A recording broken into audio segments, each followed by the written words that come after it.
So how must he feel, Wasim Akram? 6 for 76 in pursuit of 325. This is why he's there. Moin Khan not playing it straight, playing it with an angle bat. Is beaten for pace as well. It was a good delivery. But the seam came back a little.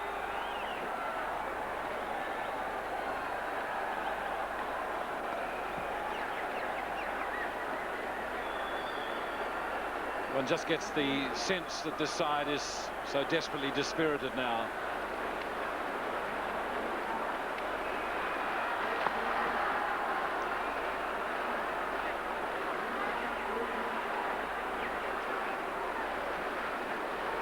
So he's confronted many crises in his time, Wasim Akram. Certainly confronted plenty in the last couple of years in every aspect of his life. That's a remarkable record, 249 games.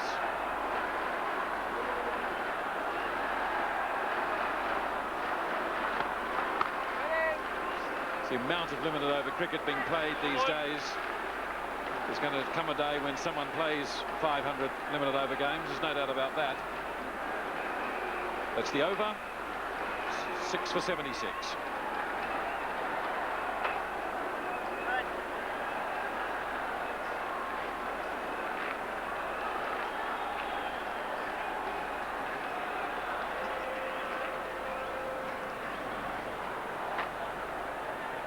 Good opportunity for both these batsmen to get into some sort of form. Keeps it overs left for Pakistan, really play them out and get a bit of practice in the middle.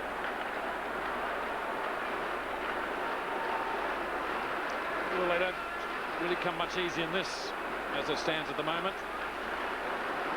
Look at that. If ever a graphic tells the story graphically, this is it. Conversely, that tells the story very eloquently for the Australians. Particularly that magnificent hand. Bevan and Lehmann, a wonderful stand, 157. Lehmann, of course, 103 from 101 balls. Michael Bevan, 83 from 77.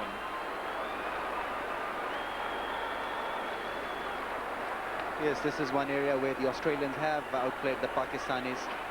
Got those partnerships going in the Test series also, and here in the first one there, they've done it again.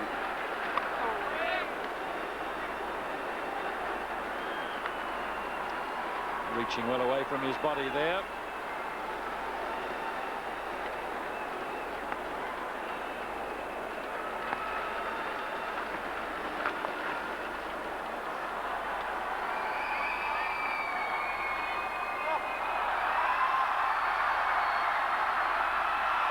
Kicked that away for 4, Julian. It hasn't been a happy day for him in the field. Dropped the catch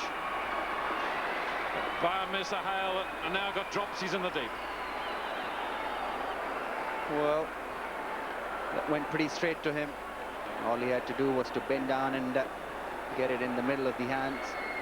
He didn't, and it went for 4.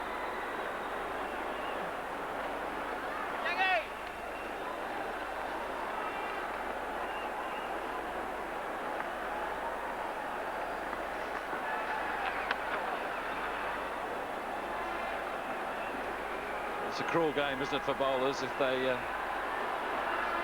particularly Brendan, he's dropped a catch at slip, he's misfield in the deep.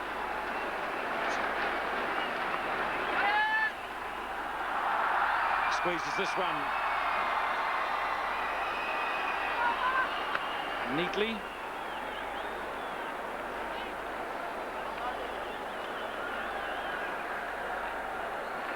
Wasim Akram hesitated for a second, but when he saw the ball in the gap, he ran for the first run there.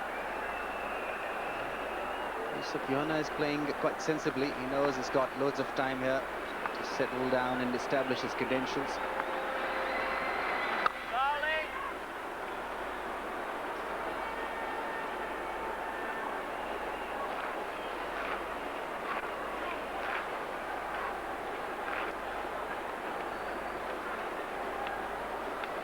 be an opportunity for Yusuf Yohanna to spend some time in the middle in a limited over international, learn to confront a situation as awkward as it is. He's got an old hand with him, Wasim Akram.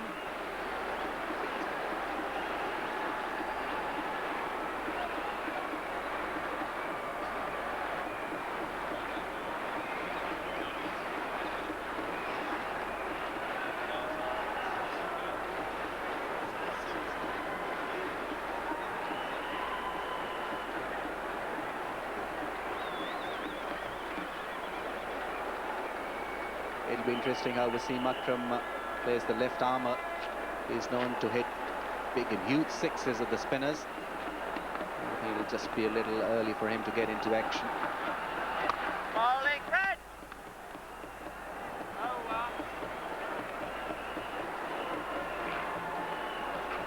That's the over. It's 6 for 83.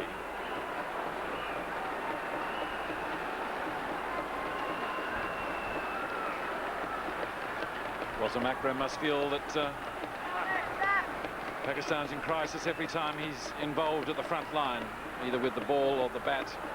He's required to change the course of events, but this time it's been just a little bit beyond him this season. The odds are being stacked too heavily against the Pakistanis for one man to change the course of events.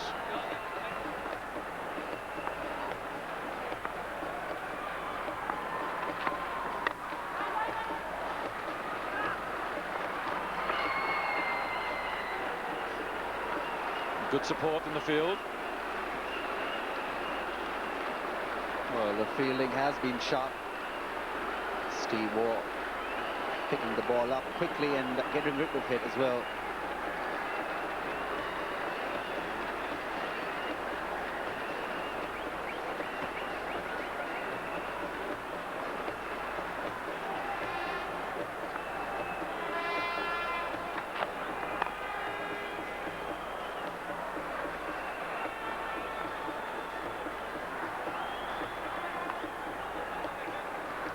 He's underway. It was him.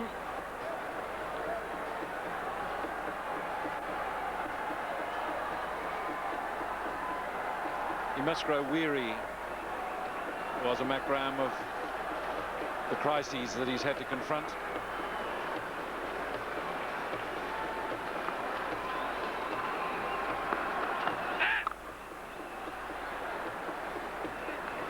No ball. So he's had a frustrating day all round, Brendan Julian. Yes, he's definitely struggling here. Overstepping and then bowling couple down the leg side to getting those wide balls. But, it's a good enough player to come back. He's extremely talented youngster, Brendan Julian, utility player.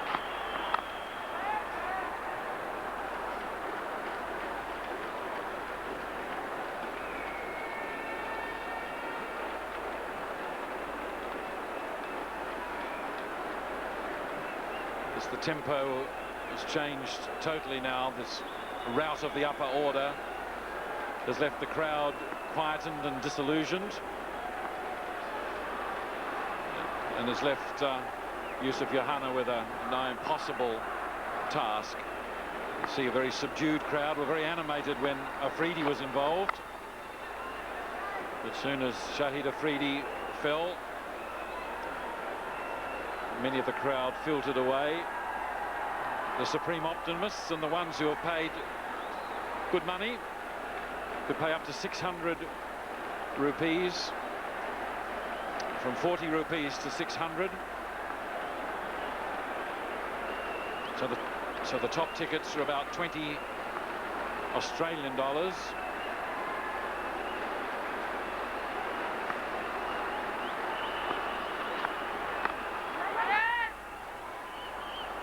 Run-out's the last thing they need now. Yes, coming back to the crowds, they must be disappointed. The Karachiites wanted some entertainment. They were due for some today, but I think they'll be bitterly disappointed the way these Pakistani batsmen have played in this innings so far. It's a crucial game for them, Pakistanis. They had new faces and they wanted them to do well, but the combination didn't click, and now they're struggling.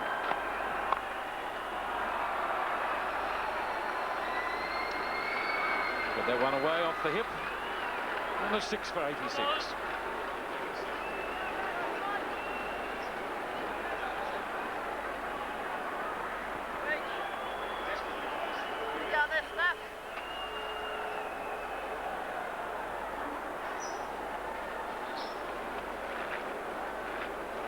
So was Makram discussing what can be achieved with Yusuf Yohana.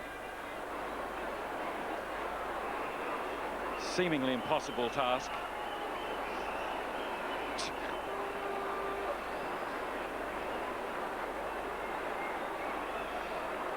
They just look at the progress there, 6 for 87. An astonishing turn in events.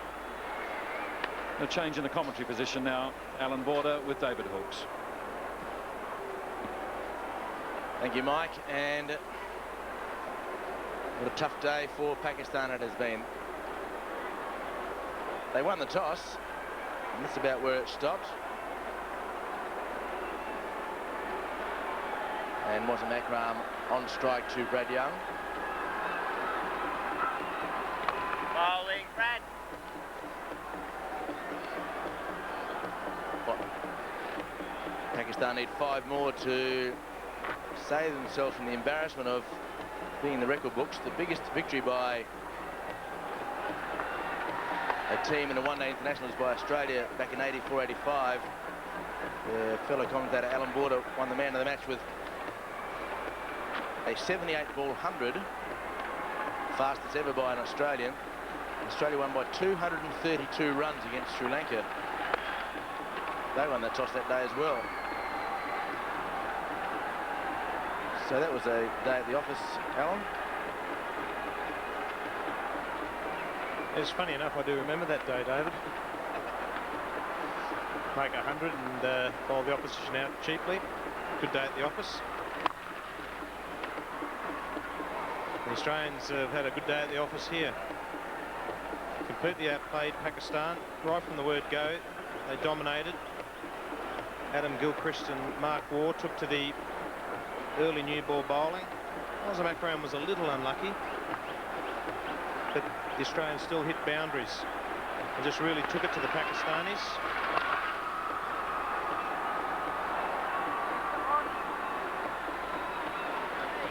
Another 2 to Yusuf Yohana. That's the end of the over. Pakistan 6 for 91. Well, another good learning day for Brad Young, who had some trouble with Sachin Tendulkar in Dhaka last week. Today he's bowled at 4 overs, none for 27, but it's just a learning process for him as to the pace he has to bowl, the trajectory, and indeed the way that he mixes his overs up.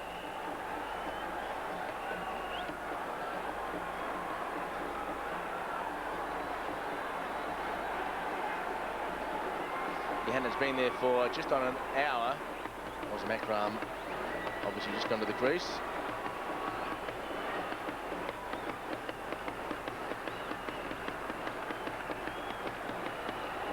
So Brendan Julian asking some of the crowd to move or get this sight screen organised.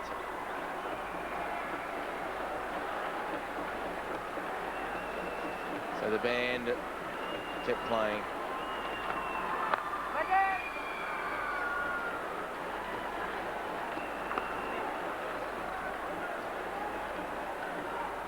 Akram has taken more wickets than anybody else in one-day internationals.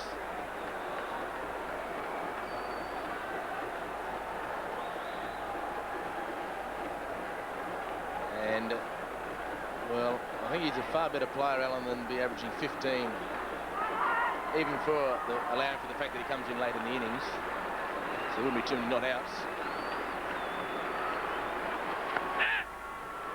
And no ball called. You just look at Wasim Akram and you wonder when he finishes his career, Alan, as a test player and a one-dayer, should he have averaged more with the bat? Well, I believe he should have. He's a very talented player and hasn't really responded with the bat like his talent suggest.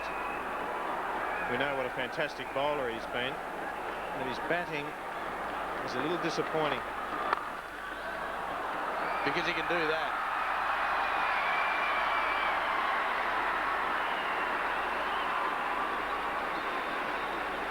And this is the sort of shot that Wasim Akram can produce. Brilliant off drive, and that is just hit with awesome power. Absolute classic stuff. And that's the sort of shot that makes us wonder about why Wasim Akram's only averaging 15 in one-day cricket. 15 in one-day cricket, just 21 in test cricket with 200s at test match level, which includes his highest test score of 257 not out.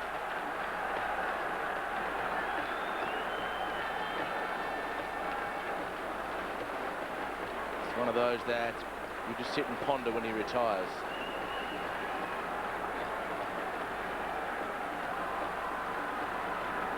So left-hander to left-hander.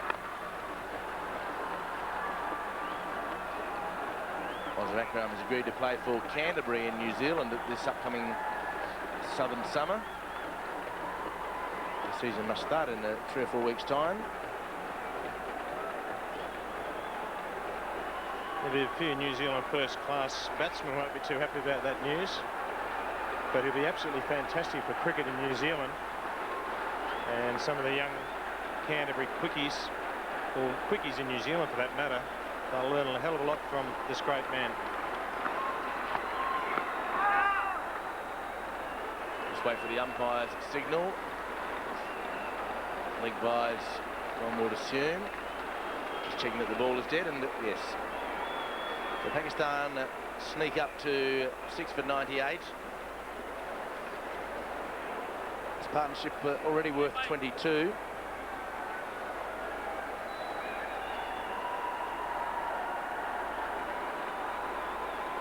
This sort of thing can happen though, Dave, can't it? You're chasing a big score, and as we said, there's no prizes for coming second.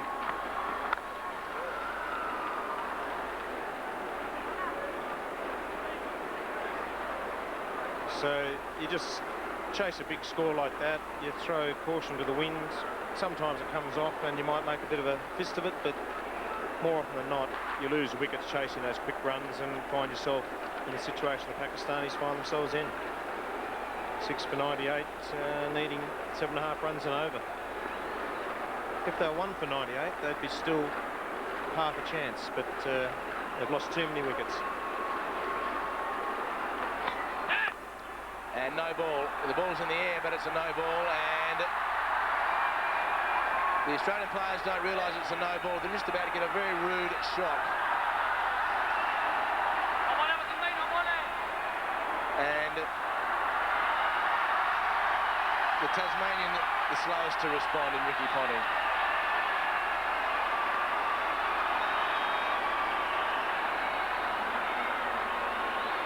Yes, Wasim Akram didn't know this was a no ball.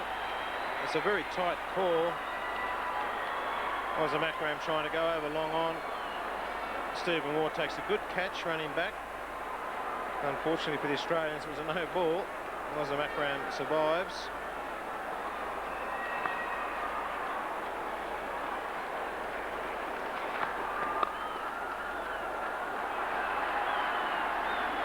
So the no ball on the run brought the 100 up for Australia. So the end of an eventful over for Brendan Julian. And Pakistan is now 6 for 101 after 20 overs. So the 101 comes up for Pakistan. And I'm sure the comparison is going to show us that the wickets are the factor. Not too bad in runs. Next weekend, only on Fox Sports. Hannah on strike. 6 men inside the circle, 4 on the off and 2 on the leg. Bowling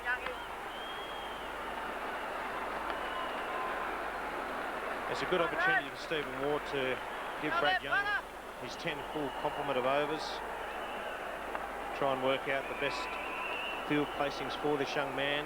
Give him a bit of experience as to what's required at this form of the game, where he should be bowling, the sort of pace he should be pushing the ball through the air.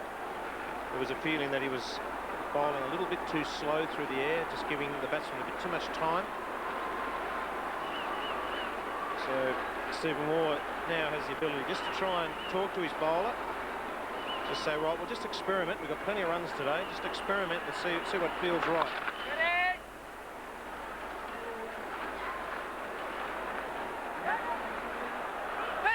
Well, that's a little bit sloppy by the Australians on two accounts. One by Mark Waugh, initially at backward square legger, then by the man at mid-off.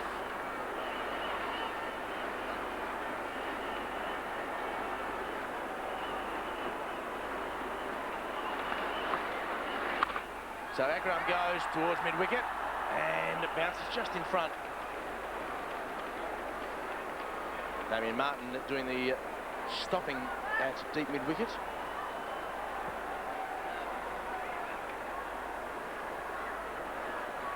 So he's wearing some sort of elbow protection, David. You'd reckon just wear the long sleevers would do just as much good.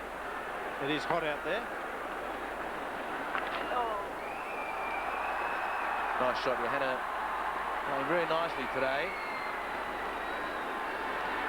I think that Jonty Rhodes made those elbow pads famous or fashionable. He does dive himself around to the grounds over in this part of the world. Full screen, but still pretty harsh underneath. And with a long summer ahead of the Australian players, they don't want to be raising their elbows needlessly. Well, Youngie. So one bounce again to Lehman this time. End of the over, 6 for 107.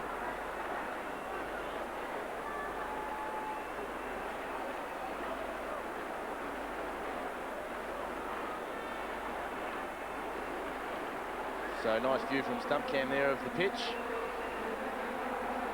Certainly looked pretty good this morning, and it was a little bit of a surprise when Amir Sahal won the toss and elected to bat, to send Australia in and not bat himself. And he paid the penalty, with Australia making 324.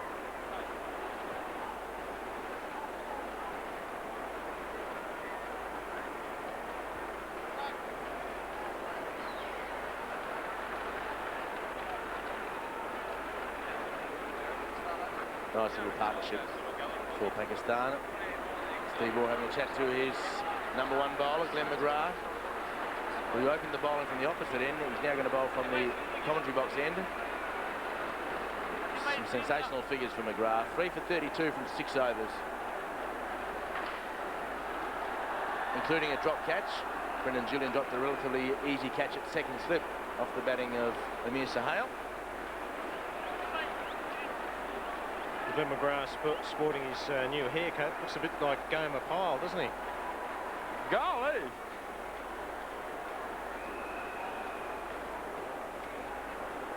The crowd still enjoying themselves. Glenn McGrath bowled a tremendous spell to set this game up for the Australians. His first 6 overs produced 3 for 32. Stephen Waugh is bringing him back, trying to get another breakthrough to really put the final nail in the Pakistani coffin.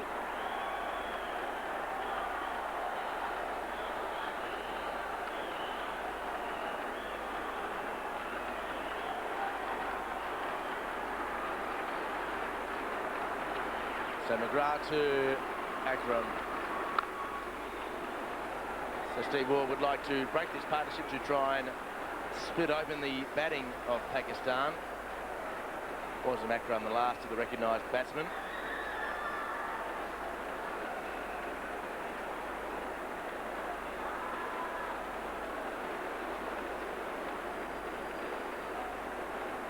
So that's all to follow as far as Pakistan is concerned in the batting. Ashik Khan, Kabir Khan and Shoaib Akhtar. So Australia would love to just split this partnership open quickly. And no ball signalled by the umpire. Yes, it is now. So I'm not sure whether that was because the front foot went over the line or it was too short. He's signalling to the bowler, Glenn McGrath, that it was too high, the bowling to, was it Macron? Yes, quickly saw the foot there. Looked as though that was okay. Was a Macron taking evasive action. Very good bouncer from Glenn McGrath. He doesn't mind dishing them out, does he, Pigeon?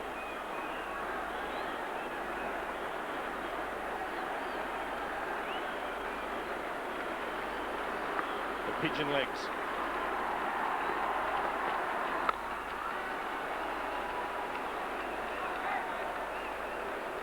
I'm sure he's quite happy with the pigeon legs explanation, but he doesn't like ringing up Mark Taylor's house, he was telling us in the test match, because Mark Taylor's youngest son, Jack, answers the phone, and Glenn says, "Oh, Jack, go and tell your dad it's Glenn here." So Glenn can hear in the background, "Dad, it's Pigeon Brain on the phone." So, and Glenn thinks that the Australian captain is teaching his young kids the wrong way